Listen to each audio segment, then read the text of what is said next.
안녕하세요. 10-8 요한복음 5장 말씀 함께 읽도록 하겠습니다. 요한복음 5장입니다.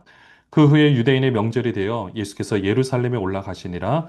예루살렘에 있는 양문 곁에 히브리 말로 베데스다라 하는 곳이 있는데 거기 행각 다섯이 있고 그 안에 많은 병자, 맹인, 다리 저는 사람, 혈기 마른 사람들이 누워 물의 움직임을 기다리니 이는 천사가 가끔 못에 내려와 물을 움직이게 하는데 움직인 후에 먼저 들어가는 자는 어떤 병에 걸렸든지 낫게 됨이러라.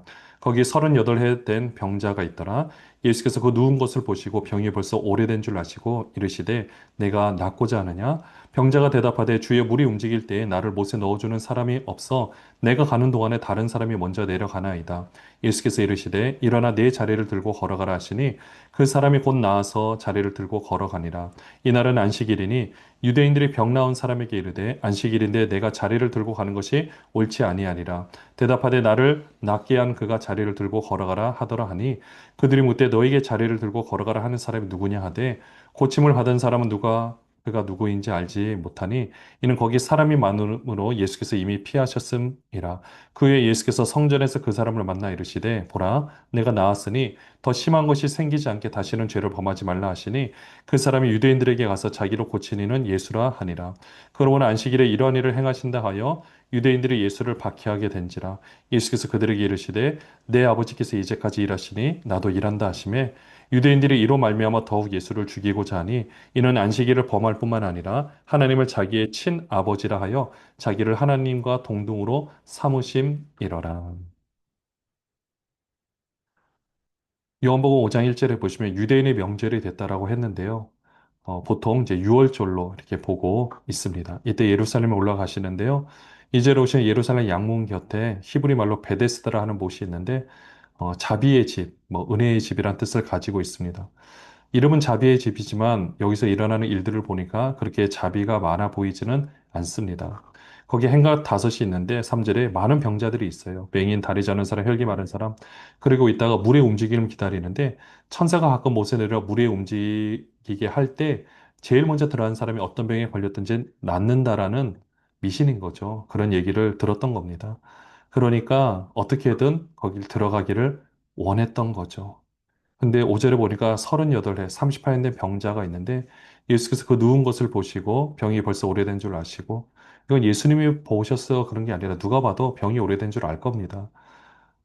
그냥 이렇게 생각하시면 돼요. 여러분들 우리가 38년 된 병자, 우리가 어떤 병에 걸린 사람이 뭐 요양병이 있다고 가정을 했을 때 제대로 이렇게 한쪽으로 눕혔다가 한쪽으로 눕힌 걸 안 해주면 뭐 욕창이 생기고 대소변을 가려주지 않으면 그러니까 옆에서 수발을 들지 않으면 며칠만 그냥 둔다고 생각해 보십시오. 굉장히 침상이 굉장히 지저분해질 겁니다. 근데 38년 된 병자가 옆에서 계속 수발을 들 수 있었을까요? 이걸 한번 생각해 보시면 돼요. 처음에는 있을 수도 있겠지만 나중에는 그냥 그 모습 자체가 대소변을 제대로 가렸는지 알 수가 없습니다. 그냥 그 자체가 어쩌면 막 썩은 내가 진동했을 수도 있어요. 그러니까 그 가운데서 예수님이 물어보죠. 내가 낫고자 하느냐? 당연히 낫고 싶죠.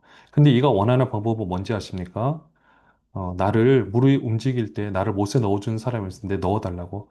자신의 이 구원 방법을 인간의 구원 방법으로 얘기를 하죠. 그때 예수님께서 딱 말씀하십니다. 8절에 내 자리를 들고 걸어가라 하시니. 근데 이날은 안식일이에요. 안식일 날 걷는 것도 일정 거리, 뭐 한 이제 2km 안 되는 이 거리, 1점 몇 킬로는 걸을 수 있지만 걸을 때 뭘 들고 걸어간다? 말이 되지 않습니다. 근데 침상을 들고 걸어간다? 이거는 있을 수가 없는 일입니다. 근데 이 사람이 침상을 들고 걸어가요. 그럼 어디로 걸어갔을까요? 14절에 보시면 예수께서 성전에서 그 사람을 만나 이르시되 지금 성전에서 그 침상 냄새는 말할 것도 없고 냄새도 나는데 뭘 들고 걸어간다? 이거는 사형감이에요. 그러니까 그렇게 될 때 사람들이 막 물어봤을 때 결국 자기를 고치니까 예수라는 것을 말씀을 하는 거죠. 그러니까 사람들이 이제 지도자들이 예수를 박해를 하는데 왜 그런가? 또 17절에 보시면은 일단 안식일에 이런 일을 해서 박해를 했는데 17절에 내 아버지께서 이제까지 일하시니 나도 일한다 하니까 완전히 이제 예수를 죽이고자 하는 거예요. 좀 전까지 박해였어요. 안식일에 하는 것 때문에 근데 이제 하나님을 친아버지라 하니까 이건 신성 모독인 거죠. 그래서 예수를 죽이려고 하고 있었던 겁니다.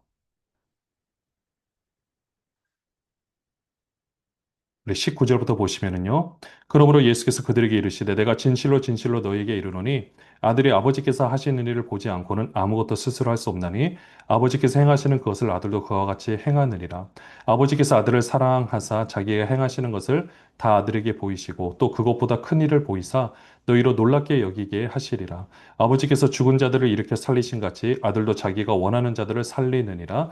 아버지께서 아무도 심판하지 아니하시고 심판을 다 아들에게 맡기셨으니 이는 모든 사람으로 아버지를 공경하는 것 같이 아들을 공경하게 하려 하심이라. 아들을 공경하지 아니하는 자는 그를 보내신 아버지도 공경하지 아니하느니라. 내가 진실로 진실로 너희에게 이르노니 내 말을 듣고 또 나 보내신 이를 믿는 자는 영생을 얻었고 심판에 이르지 아니하나니 사망에서 생명으로 옮겼느니라. 진실로 진실로 너희에게 이르노니 죽은 자들이 하나님의 아들의 음성을 들을 때가 오나니 곧 이때라. 듣는 자는 살아나리라. 아버지께서 자기 속에 생명이 있음 같이 아들에게도 생명을 주어 그 속에 있게 하셨고 또 인자됨으로 말미암아 심판하는 권한을 주셨느니라. 이를 놀랍게 여기지 말라. 무덤 속에 있는 자가 다 그의 음성을 들을 때가 오나니 선한 일을 행한 자는 생명의 부활로 악한 일을 행한 자는 심판의 부활로 나오리라.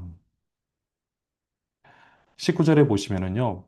지금 예수님께서 뭐라고 말씀하시냐면 내가 진실로 진실로 너희에게 이르노니 이 다른 말로 표현하면 아멘, 아멘 이렇게 표현을 하고 있는 겁니다. 정말 간곡한 마음으로 그들에게 말씀을 해주고 있는 거예요. 아들이 아버지께서 하신 일을 보지 않고서는 아무것도 스스로 할 수 없나니 이거는 유대인들이 이 말을 딱 들으면 딱 알 수 있는 대목입니다. 그거는 가업계승인 거예요. 아버지가 아들한테 자신이 가지고 있는 기술을 전수할 때 우리가 그러면 한번 목수라고 한번 가정을 해보고요. 어, 이제 예를 든다면 예수님의 육신의 아버지였던 요셉이 예수님께 그 목수일을 가르쳐 줄 때 어떻게 했을까요? 아들아, 한번 이리로 와볼래? 이거는 대패질은 이렇게 하는 거야. 이거는 여기서 이 부분을 잘라야 되는 거야. 이 부분을 우리가 사포질을 잘해야 되는 거야. 이 부분은 이렇게 해야 되는 거야. 하나씩 하나씩 설명하고 한번 해볼래? 이렇게 하는 거 맞아. 잘했어. 이렇게 알려주는 가업계승. 지금 예수님께서 하시고 하시는 모든 일들은 하나님 아버지께서 하시는 일들이라는 거죠. 그것을 보지 않고서는 할 수 없다. 그러므로 좀 전에 38대 병자를 고치는 것도 내 아버지께서 일하시니 나도 일한다. 하나님의 주 전공 사역이 뭡니까? 생명을 살리는 일이죠. 그 생명을 살리는 일을 예수님도 지금 행하고 있다라고 말씀하고 있는 겁니다. 이것뿐만 아닙니다. 20절에 보시면 더 큰 일을 보여서 놀라운 일들을 행하시는 거죠. 먼저는 우리가 이 땅에 지금 존재할 수 있고 지금 우리 몸에 심장이 뛰고 이 모든 혈관을 통해서 혈관의 길이 한 10만 킬로 된다고 하는데 지구로 두 바퀴 반 돌 수 있는 이 혈액이 순식간에 다 돌아서 다시 심장까지 돌아오게 되는데요. 이거는 기적이 아니고서는 설명하기 어렵습니다. 인체 신비라고 하죠. 그러니까 이런 모든 것들 가운데서 지금 우리가 모든 물리 법칙이 존재하기 때문에 우리가 이 자리에 이렇게 있을 수 있는 것처럼 이것도 이게 사실 하나님의 주 전공 사역, 생명 사역이에요. 근데 오늘 그 생명 사역 위에 또 놀라운 이적을 통해서 그들의 생각을 바꾸고 하나님께서 정말 생명을 주시려고 30만 된 병자 이 외침이 얼마나 컸을까요? 정말 그 마음 아무도 소망이 없다고 생각하는 그 시간들이었지만 예수님은 찾아오신 거잖아요. 찾아오셔서 그에게 생명을 주신 거잖아요. 근데 사람들은 그것에 아랑곳하지 않고 오직 안식일에 이들을 치료했다고 뭐라고 하고 있는 겁니다. 여러분들 원래 안식일도 진짜 의미는 뭡니까? 일주일에 하루 쉬는 거예요. 노동, 일주일에 하루 쉰다는 개념이 없는 그 노예 같은 삶 가운데서 하루 쉼을 가질 수 있게 해주는 게 생명이에요. 또한 생각해 보면 하나님께서 그러면 구약에서 말하는 안식은 일주일에 하루를 쉬는 거거든요. 근데 처음에 안식을 쉬는 건 하나님께서 창조 후에 쉬셨으니까. 근데 창조에 쉬신 것도 생각해 보면 창조의 하루를 쉬신다는 게 어떤 의미일까요? 앞에 창조가 완벽했다는 것을 보여주는 거거든요. 쉬지 않으시면 계속해서 하나님은 일을 하시고 이걸 통해서 움직여 가신다라는 거예요. 그거는 우리에게 태양이 두 개 필요하면 두 개로 만드셨다라는 거죠. 근데 그렇게 하지 않고 모든 것을 인도에 나가셨다라는 뜻입니다. 그렇기 때문에 지금 예수님은 하나님께서 이 모든 일을 하셨다. 더 놀라운 일들을 하신다라는 거죠. 그리고 22절에 하나님은 아버지는 아무도 심판하지 않고 심판을 아들에게 맡겼다라고 말씀하고 있습니다. 또 24절에 그래서 나 보내신 이를 믿는 자는 영생을 얻고 심판에 이르지 않으니 사망에서 생명으로 옮겼느니라. 자, 이렇게 해서 그 아들 예수 그리스도에게 하나님의 그 생명을 하나님의 아들의 음성을 들을 때가 왔다라는 거죠. 그래서 그 생명이 있음 같이 아들의 생명을 주어서 그 목소리에 반응하는 사람만이 살 수가 있는 겁니다. 여러분들 28절에도 말하지만 무덤 속에 있는 자 다 그 음성을 들을 때가 오나니 자, 이거는 나중에 부활할 때 그걸 말씀하기도 하고요. 그냥 지금 우리의 모습들 봐도 어떻습니까?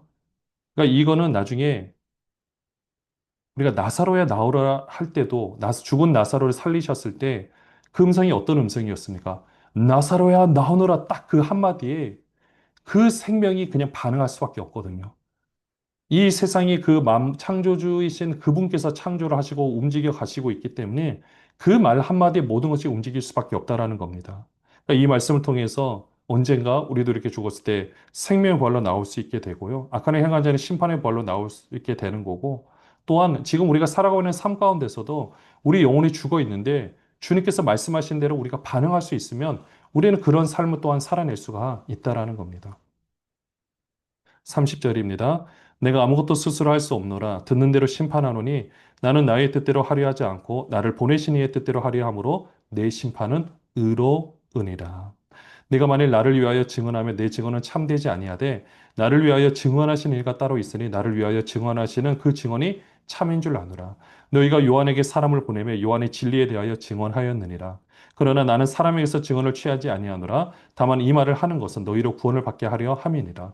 요한은 켜서 비추이는 등불이라. 너희가 한때 그 빛에 즐거이 있기를 원하였거니와 내게는 요한의 증거보다 더 큰 증거가 있으니 아버지께서 내게 주사 이루게 하시는 역사 곧 내가 하는 그 역사가 아버지께서 나를 보내신 것을 나를 위하여 증언하는 것이요 또한 나를 보내신 아버지께서 친히 나를 위하여 증언하셨느니라.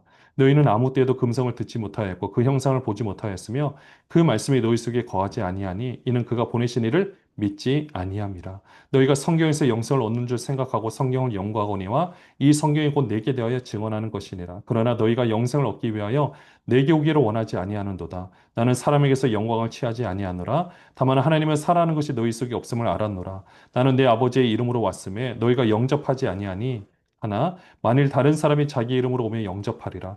너희가 서로 영광을 취하고 유일하신 하나님께로부터 오는 영광은 구하지 아니하니 어찌 나를 믿을 수 있느냐. 내가 너희를 아버지께 고발할까 생각하지 말라. 너희를 고발하는 이가 있으니 곧 너희가 바라는 자 모세니라. 모세를 믿었더라면 또 나를 믿었으리니 이는 그가 내게 대하여 기록하였음이라. 그러나 그의 길도 믿지 아니하거든 어찌 내 말을 믿겠느냐 하시니라.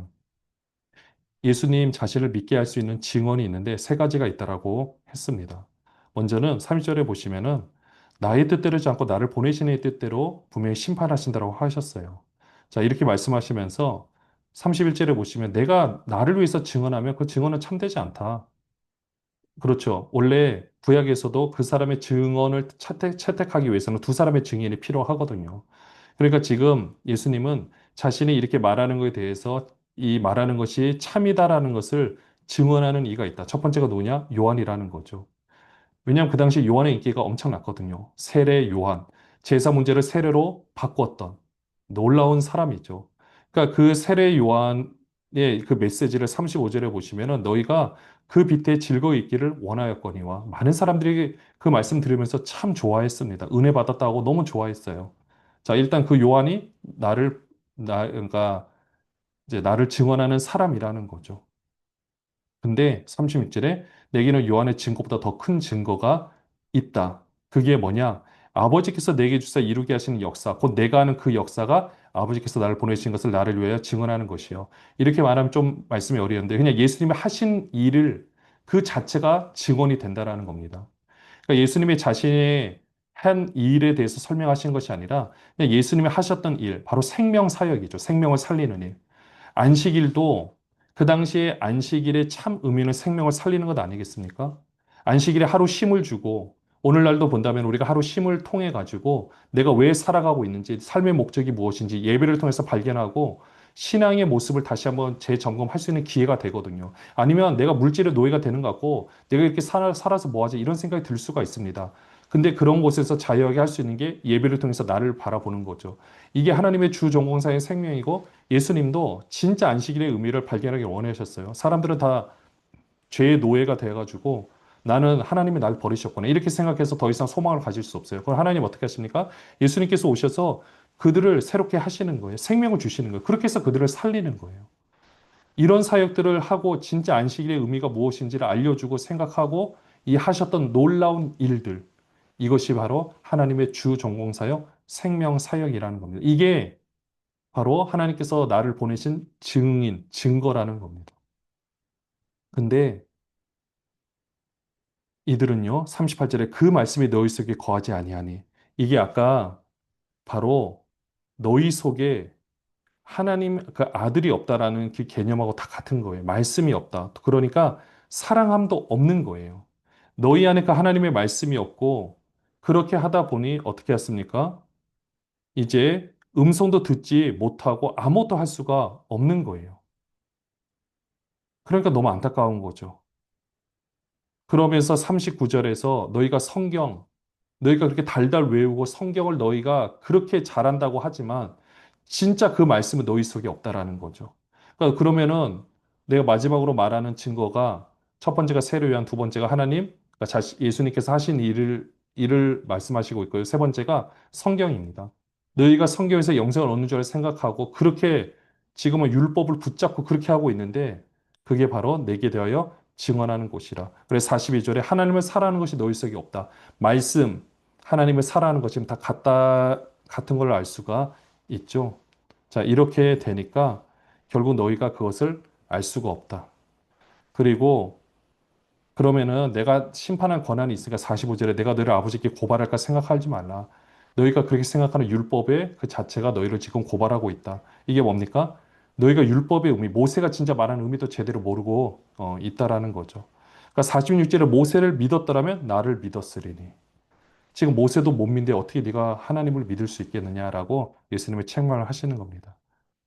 그러니까 예수님께서 자신을 대해서 말씀하시는 게 세례 요한, 그리고 예수님 하신 일, 주 전공 사역 생명, 하나님의 일이죠. 그리고 성경. 그러니까 이거를 셋 다 모르고 있다라는 거예요. 진짜 의미를 모르고 있는 거죠. 그래서 예수님이 안타까워하시면서 다시 말씀을 해주고 있는 겁니다. 예수 그는 누구인가? 지금 우리에게 어떤 존재인지 우리는 다시 한번 생각하고 고민해 보실 필요가 있습니다. 그리고 그 분께서 지금 단순히 우리가 예수님 우리 죄 때문에 오셨다. 네, 그 말이 맞아요. 근데 그 말에만 국한될 것이 아니라 정말 포괄적인 의미, 그 내 죄가 무엇인가, 이걸 제대로 아는 것이 중요합니다. 단순히 나의 도덕적인 죄, 내가 앞으로 지을 죄, 여러분들 이런 개념으로 볼 것이 아니라 내가 하나님 앞에서 어떤 존재였는가, 내가 그 존재로서 나의 역할이 무엇인가, 앞으로 해야 될 역할이 무엇인가, 사명과 다 연관돼서 이 부분을 봐야 되거든요. 그렇기에 우리가 다시 한번 좀 능력 있는 신앙생활을 할 수 있는 사람으로서 이 말씀을 다시 한번 깊이 묵상하고 38대 병자를 고침으로 말미암아 또한 우리를 새롭게 살려서 어떤 일을 하기를 원하시는지 다시 한번 생각해 보고 묵상하는 저와 여러분이 되시기를 주님의 이름으로 축원합니다. 기도하겠습니다. 하나님 아버지, 오늘 38대 병자를 고치시는 하나님의 놀라운 능력을 함께 바라보았습니다. 그리고 하나님의 주 전공 사역, 생명 살리는 일을 함께 보았습니다. 바리새인과 서기관들은 안식이라는 법 때문에 모세가 말했다고 하는 그 법을 잘못 해석해서 결국 하나님을 보지 못했던 우를 범했습니다. 오늘 우리는 어떻습니까? 다시 한번 하나님의 모습을 제대로 보게 하여 주옵시고 진짜 우리의 죄가 무엇인지 하나님 앞에서 우리는 어떤 존재인지 다시 한번 생각하고 고민하고 다시 한번 하나님께 우리의 삶을 올려드리는 모든 분들 되게 하여 주시옵소서. 예수 그리스도의 이름으로 기도합니다. 아멘. 안녕히 계세요.